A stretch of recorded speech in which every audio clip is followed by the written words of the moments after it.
Arnold s'exile à Uri, dans le clan du Taureau. Pendant ce temps, dans le canton de Schwytz, sur le territoire des Souessioni, au château de Küsnacht, fief de Gessler, où se pratiquent des orgies sexuelles et des sacrifices humains.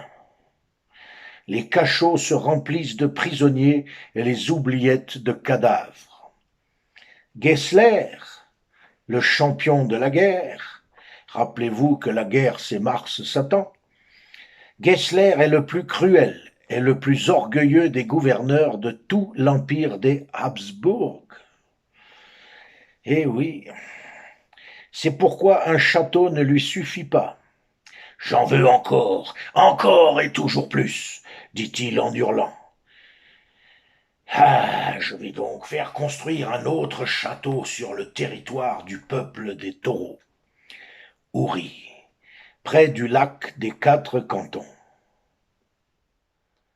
Dans la douce ville d'Altorf, la terre sacrée, les hommes, les femmes et les enfants sont faits prisonniers pour la construction de l'ambitieux édifice.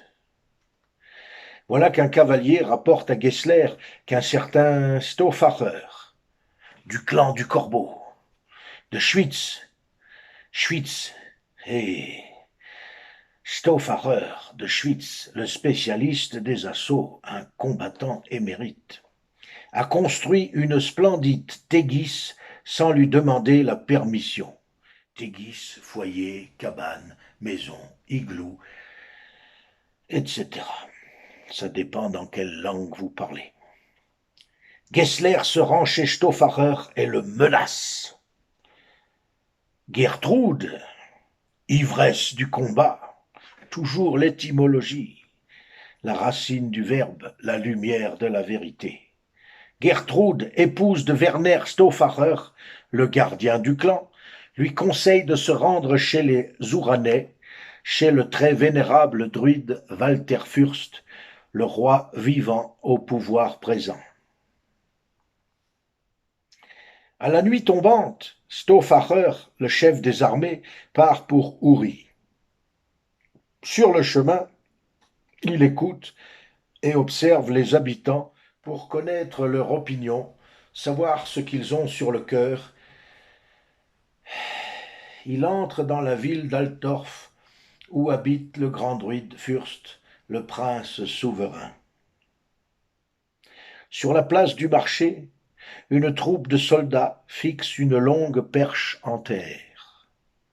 Dressés vers le Nemos, le ciel, tout en haut, au sommet, ils accrochent un drapeau, un chapeau, sur lequel il y a une plume, le chapeau de Gessler. La plume, d'où le gros dindon. Un drapeau dans la version la plus ancienne. Une voix s'écrie, lorsque vous passez sous ce chapeau, vous devez le saluer aussitôt, tête nue et genoux ployés, sous peine de mort. Soumettez-vous à l'idolâtrie. Stauffacher arrive enfin chez le roi druide et frappe à la porte. Un coup, puis trois coups rapides. Qui est là, dit Fürst. Un vieil ami qui a besoin d'un conseil, lui répond Stauffacher. Un ami est toujours le bienvenu, lui rétorque Fürst. Un ami est toujours un présent. Et qui pourrait autre qu'un ami donner un conseil de sagesse? D'ailleurs, je vous le demande, qu'est-ce que l'amitié et qu'est-ce qu'un ami véritable? Un ami tout court, parce que si c'est un ami, c'est un vrai ami. Et aujourd'hui, si nous devons rajouter le mot véritable à ami ou à amitié, une vraie amitié, un ami sincère et vrai, c'est bien parce que l'amitié n'existe presque plus. Parce que avoir un ami, c'est facile d'en parler, mais être un ami, c'est autre chose. L'ancien militaire lui raconte donc toute l'histoire que je viens déjà de vous conter et que je n'ai pas besoin de répéter si vous m'avez bien écouté jusqu'à présent. La dictature de Gessler ainsi que le crime envers le grand barde Henri de Melchthal ne peuvent rester impunis. Vérité douloureuse, car le fils Melchthal est présent et a entendu toute la conversation. Eh oui, la vengeance du fils. Nous allons unir nos 3 cantons et chasser l'ennemi hors de nos terres. Les 3 se tiennent la main droite et affirment l'adage des Helvètes. Vous connaissez l'adage des Helvètes? Est-ce que vous connaissez l'adage des Helvètes? Un pour tous, tous pour un. Eh oui, les mousquetaires, c'est beaucoup plus tard. À la vie, à la mort. Rendez-vous au prochain Athénou. Athénou, il y a 2 Athénou dans un mois. Au bord du Lemme, sur la presqu'île du Rutli, le Rutli, notre gloire. Au Némédon, clairière sacrée entourée de sapins, de pins, au pied du vieux chêne et du dolmen des géants. Nous viendrons chacun avec 10 guerriers. Libres, 10 guerriers, nous serons donc en tout 33. Tout ça est symbolique, mais j'ai besoin de 10 doigts pour agir. Au dernier Athénou de Cantlos, le mois du champ, qui précède celui de Samonios. Une semaine avant la Saint-Martin, mois du saumon.